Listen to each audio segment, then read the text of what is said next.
So I'm going to speak a bit about narcissistic abuse and talk about when a narcissist cannot control you, what sort of things they will do. So when a narcissistic person that has narcissistic personality disorder is unable to control you, they will start to seek out ways to diminish you, destroy you. And this can be in many different ways. This could be emotionally, physically, spiritually, mentally, okay? And it can be in the way of society as well, how people see you. All these things are well known to a lot of people that have been through some sort of narcissistic abuse.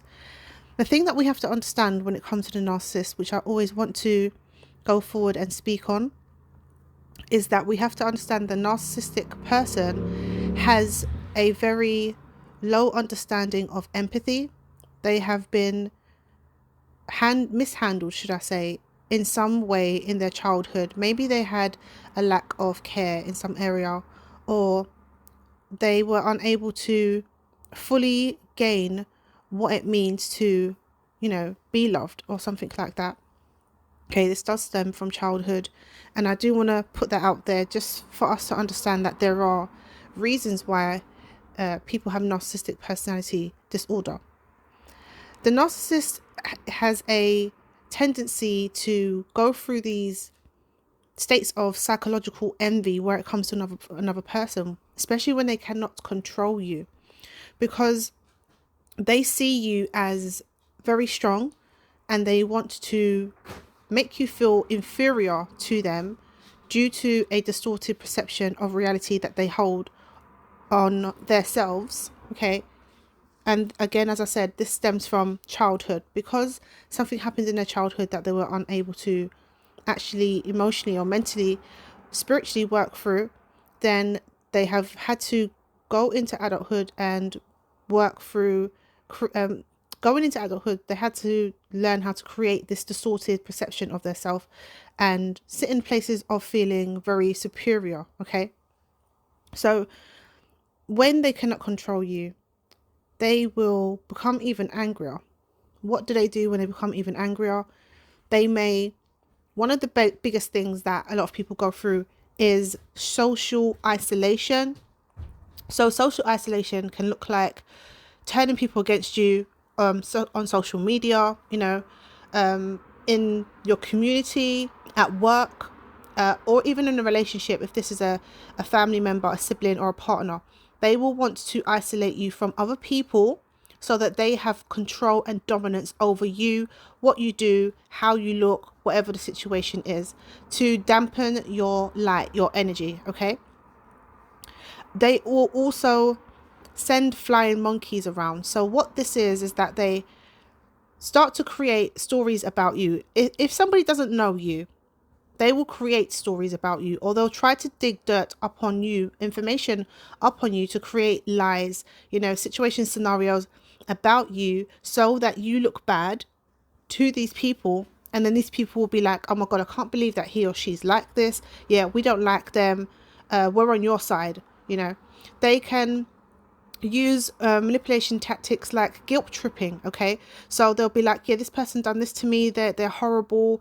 And then somebody from the outside, in society, will be like, oh my gosh, yeah, we don't like that person. Again, we're on your side, even if this person does not know the other individual that this person is talking about, the other individual that the narcissist is talking about. Okay, this is what we call flying monkeys. People that choose not to, and I'm going to say this again, people that choose not to go and figure things out for themselves, use their own discernment and use their own logic and intuition on what the key of the situation is here.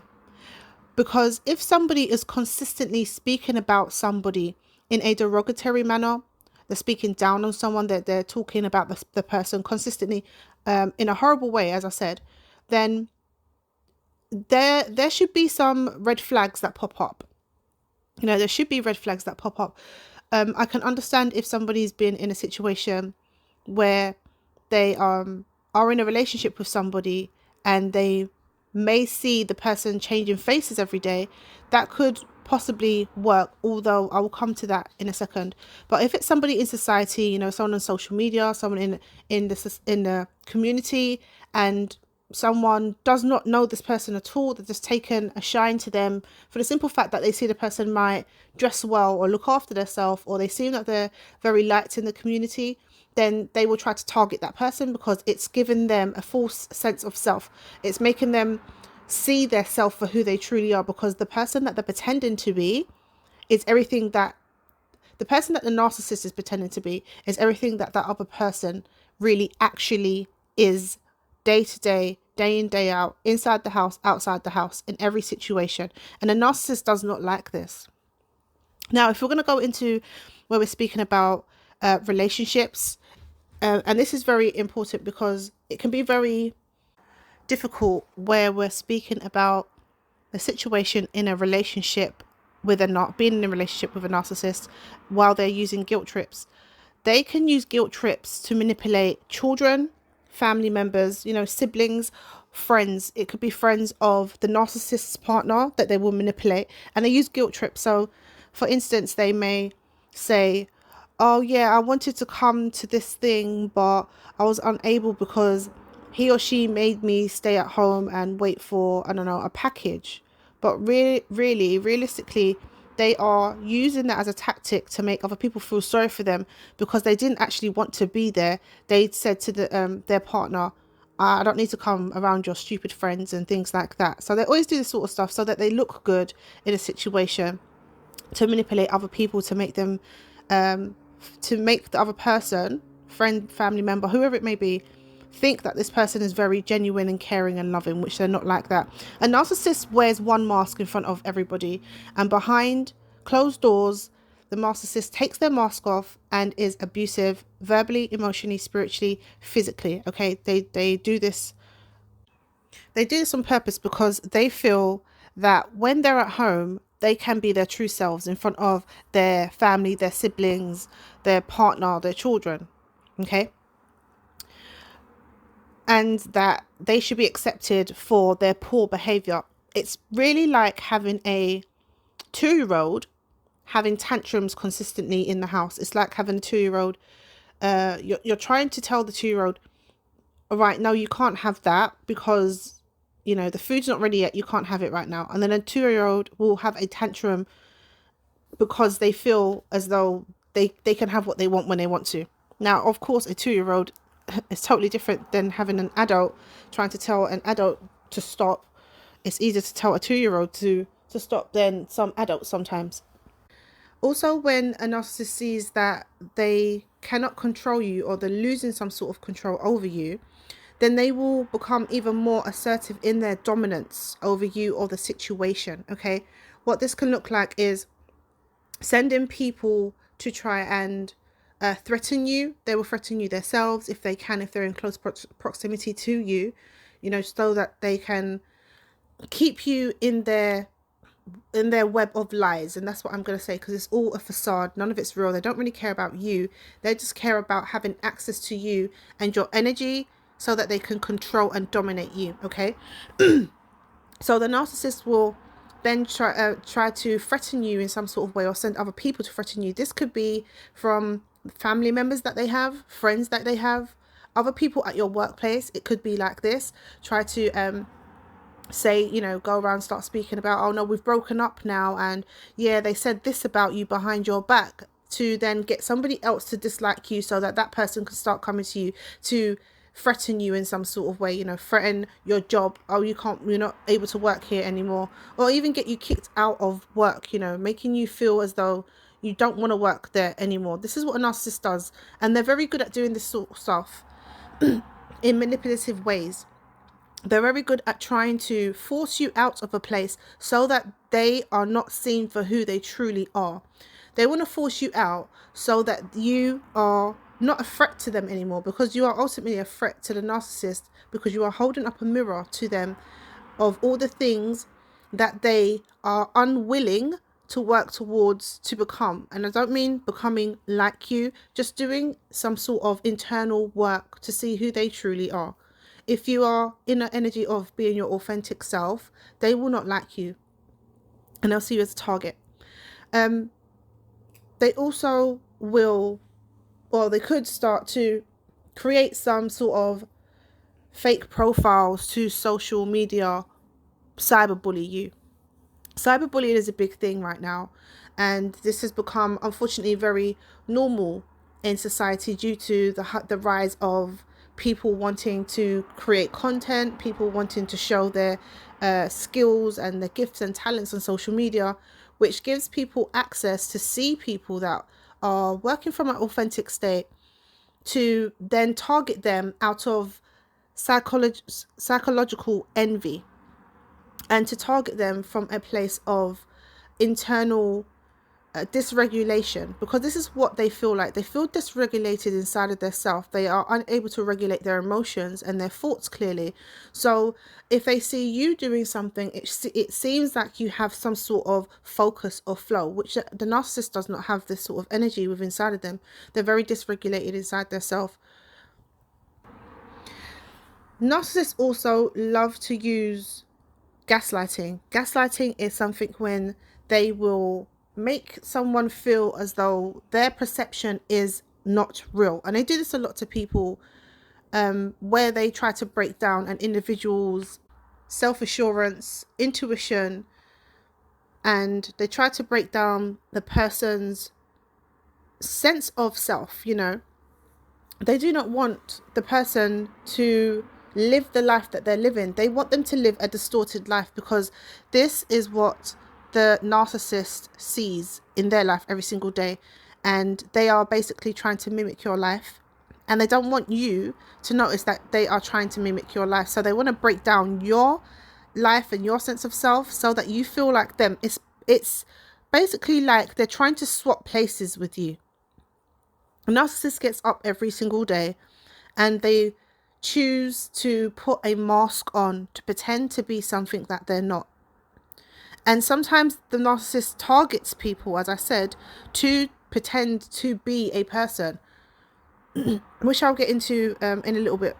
The narcissist will gaslight you into submission, compliance, or a certain form of inferiority, making you feel as though you are nothing. They want you to feel worthless so that they can feel grandiose. This is what they have. Even if it's a overt narcissist, they still want to put you in a place that you feel as though you are lower than them.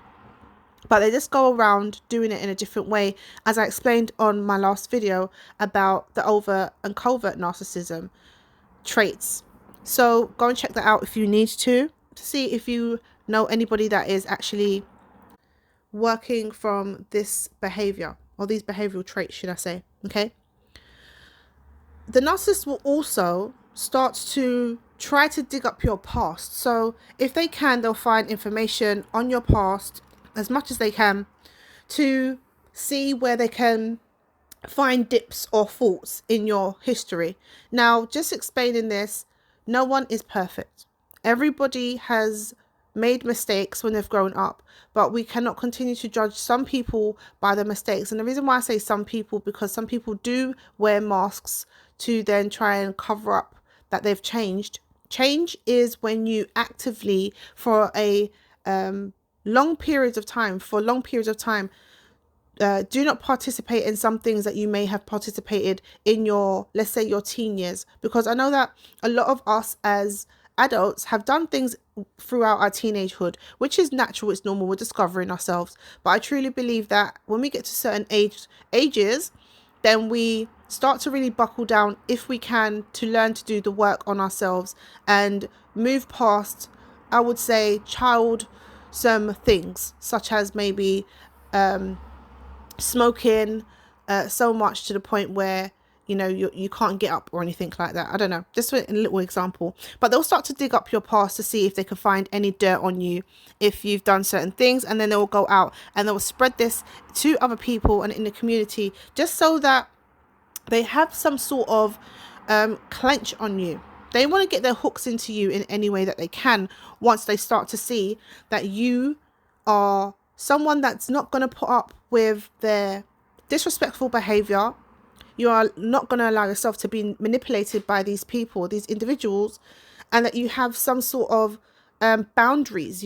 When you start to establish your boundaries, the narcissist does not like it, because the narcissist wants to feel they have control over you. And more than likely, the narcissist has control over many people. And because the narcissist has control over many people through ways of psychological abuse, okay, making people feel inferior and making people probably feel as though that they need them in some sort of way. So this could be through some manipulation tactics of codependency. So they could be in this energy of somebody that is capable of providing something for somebody, and they keep that person attached to them so that person keeps on coming back. That can be a way of the narcissist controlling individuals. These individuals will not be able to see things, because if they are in themselves very insecure in some way, as I said, which everybody has their own insecurities, then they are unable to see that side of the person that is actually manipulating them, because it's just them thinking that person is capable of helping them in some sort of way in regards to codependency. Codependency can be very dangerous, because if you become codependent to a narcissist, this is one way they will extort you. They will extort your emotions, your mental health, your physical health.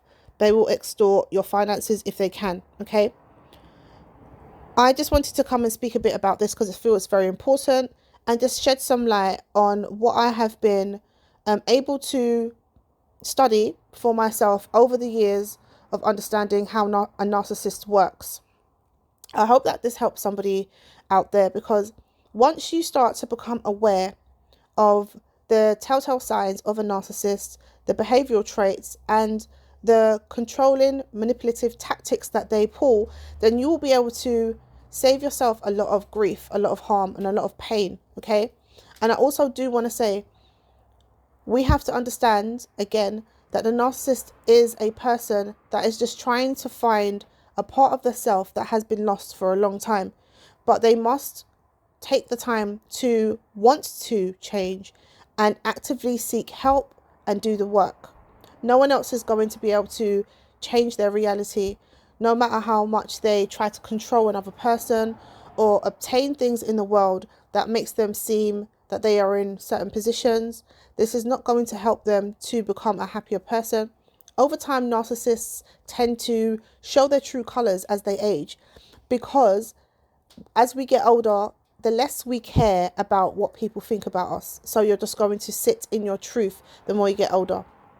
And people will start to see that this person has been painting a picture the whole time. This person has worked from an energy of wolf in sheep's clothing.